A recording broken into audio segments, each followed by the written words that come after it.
Hey everybody, this video is just going to be a quick review. I'll actually be using my notes here just to make sure I get the main everything, because I'm not going to try to memorize like 10 videos of content. That's just crazy. Crazy, I tell you. Alright, but anyways, first thing we started with was super keys. So a super key was just any number of columns that ensure uniqueness within a table. So we have super key, which I still don't know why that's only one word, which just confuses the heck out of me, so someone please explain that. Then we had a candidate key. Now the difference between a super key and a candidate key is that a candidate key is the least number of columns used to enforce uniqueness. Now you can have multiple candidate keys if you like a certain group. So if that's the case, you have to pick one as your primary key.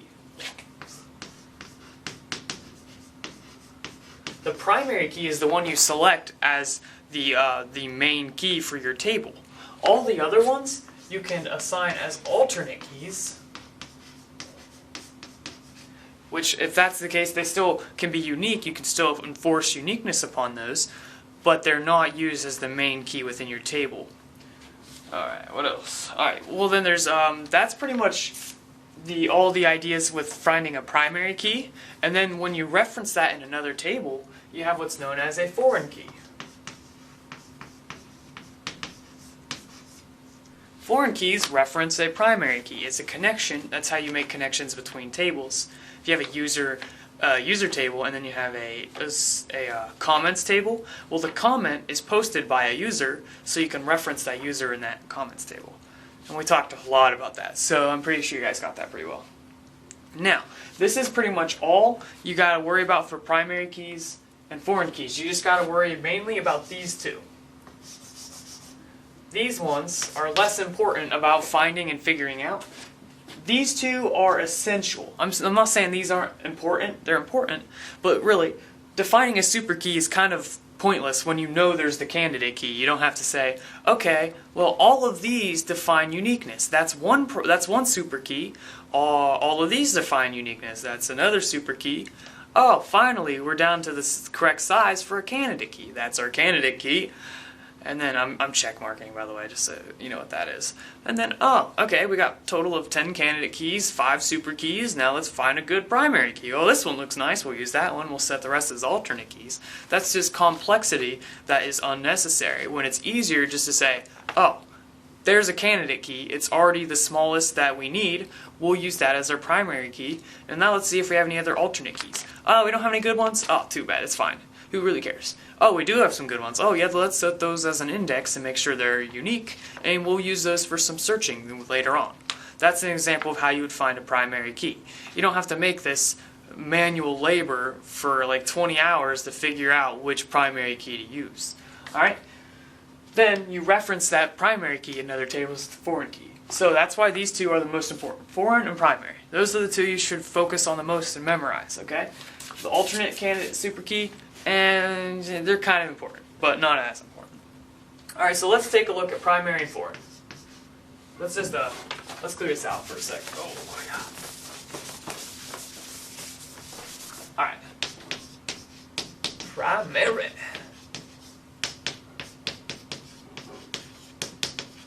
Now there's some categories. Dude, I dusted, and now it's like, whew. Can't even breathe. There's some categories of keys that we can talk about. So the first one was surrogate and natural.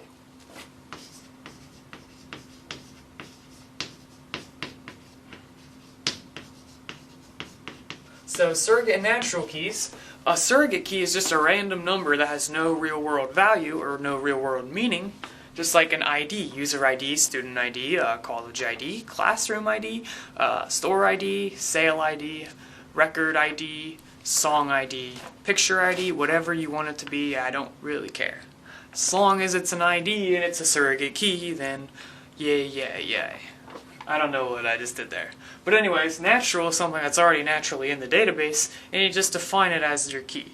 Now typically when you want to use keys in your database, which you will because it's your relational database, you will pick either surrogate or natural keys, and you'll use them throughout the rest of the database. You're not going to switch from surrogate and natural.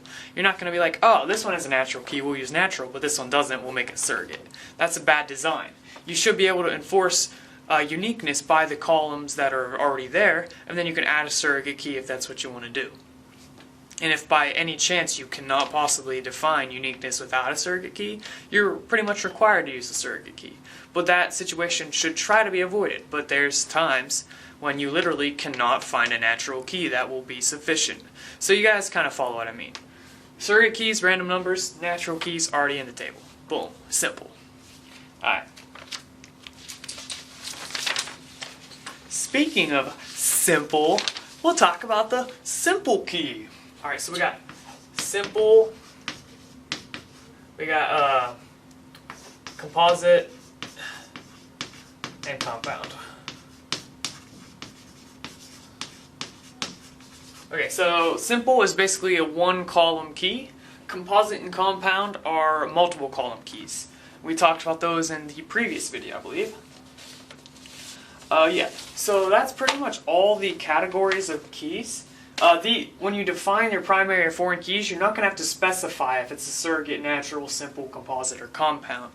This is for our sake to design the best way, because, for example, do you want to use composite keys or do you want to use simple keys? That's a good question.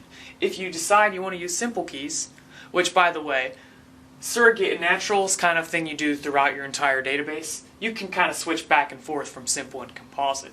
For example, you could have a users table, and we could have a students table, a class table, and then we could have an enrollment table with the students taking certain classes. We could use I guess we could use a compound for this table, and then we could use simple for these tables. That's something you could do. But you should still use either surrogate or natural. Just pick one and use it throughout your database. Hopefully I'm not talking too fast, because I'm going pretty quickly. If I am, just let me know. I just need to calm down a couple decibels, because I'm kind of hyper. Okay. No, the other thing we talked about is foreign keys and foreign key constraints. Well, the main kind of foreign keys, constraints were on update and on delete. These protect our integrity of our database.